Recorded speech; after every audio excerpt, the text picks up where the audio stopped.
Assalamualaikum warahmatullahi wabarakatuh. Salam literasi.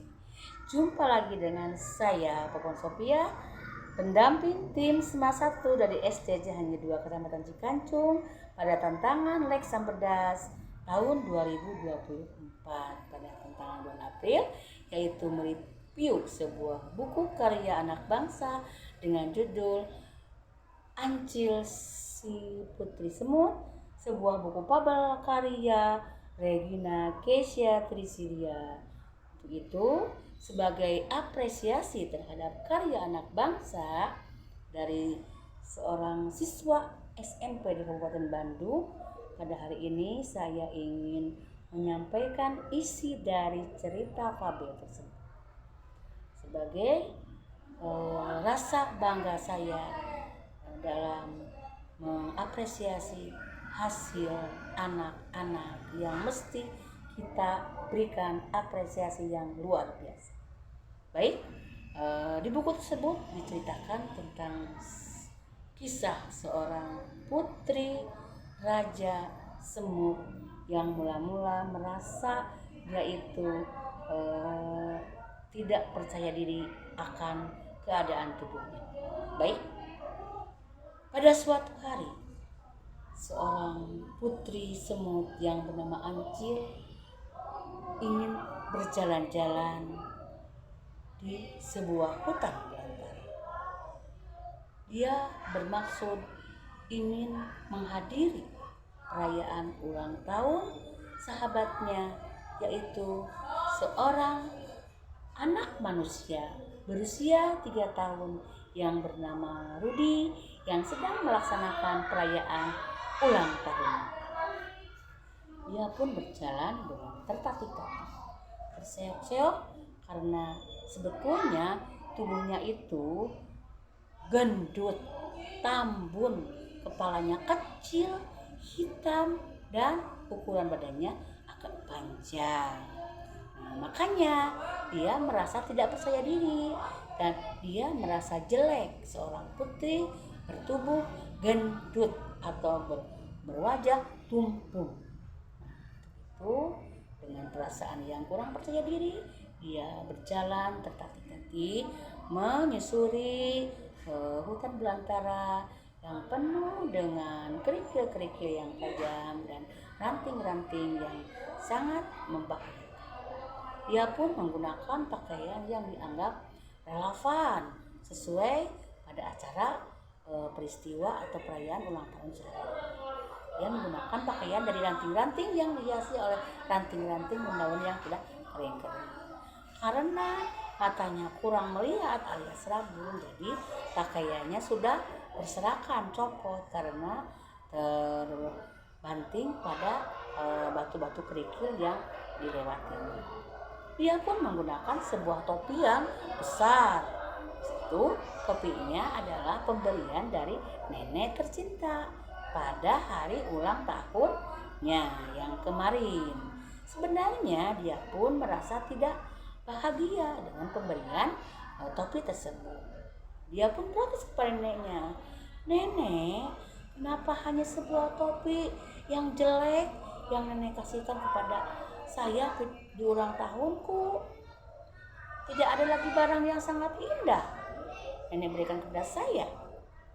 Aku adalah cucu kesayangan nenek." Dengan tersenyum simpul, nenek pun sambil mengusap kepalanya berbicara, "Baik cucuku, betul. Nenek saya sangat sayang kepada cucu. Tapi hanya ini yang bisa nenek berikan karena ini hasil karya nenek.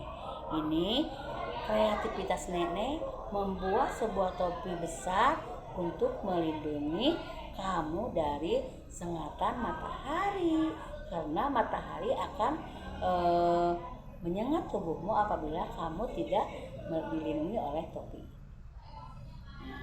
Makanya pada saat itu dia teringat pada neneknya menggunakan topi kesayangan dari neneknya.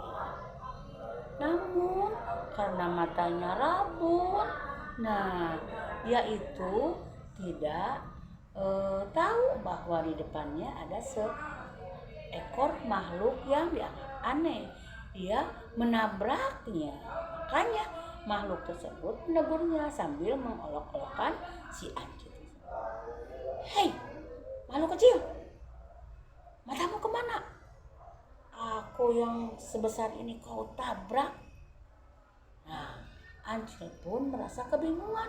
Betul juga, dia terjerembab ke benda yang licin, basah, dan itu badannya kan itu basah dan licin. "Oh, ternyata kamu juga seekor makhluk hewan."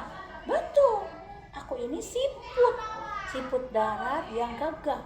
Lihat, tubuhku memang berlendir, tapi di belakangku aku membawa istanaku." "Hah?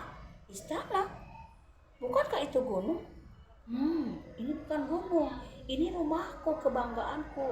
Karena aku kemana-mana membawa rumah, tidak seperti kamu, rumahnya ditinggal." "Oh, baik sang siput, mohon maaf, barusan aku menabraknya karena mataku tidak melihat alias rabun." "Siapa kamu sebenarnya?" "Aku seorang putri raja dari kerajaan Semutnya." "Putri raja? Masa? Tubuhmu jelek, badanmu gendut, wajahmu tambun, dan tuh kepalamu kecil, hitam lagi." "Betul, sobat, aku pun merasa begitu. Tapi entahlah, karena memang aku seorang putri dari kerajaan Semutnya." Ya, mau putri, mau queen, mau raja, terserah kamu. Kamu mau kemana? Apalagi kan matamu rabun, kenapa kamu berpergian?" "Sebetulnya aku ingin ke undangan temanku, seorang manusia namanya Rudi. Di sana ada makanan banyak karena sedang pesta ulang tahun. Kamu juga kan kalau ada makanan pasti mau." "Ih, pantasan tubuhmu gendut. Yang dipikiranmu hanya makanan yang dipikirkan." "Tapi iya juga, aku pun mau. Kalau begitu, ayo kita ke sana bersama-sama. Kamu boleh naik punggungku. Jadi tidak usah terbirit-birit lagi ke sananya. Jadi aku gendong. Ya, boleh kalau begitu. Kita pergi bersama-sama ke sana untuk menghadiri acara ulang tahunnya Rudi." Mereka berjalan berdampingan, bahkan sekali-kali si anjing itu digendong oleh sang siput. Itulah kisah yang saya sampaikan. Walaupun mereka itu seekor binatang, tapi Tuhan memberikan kasih sayang terhadap mereka. Walaupun diselingi dengan cemoohan dan gelak tawa, tapi tertanam rasa saling menolong, rasa saling mengasihi antar sesama makhluk hidup. Nah, cerita yang saya ambil hikmahnya yaitu alam jagat raya ini akan damai apabila makhluk di dunia ini saling tolong menolong, saling peduli.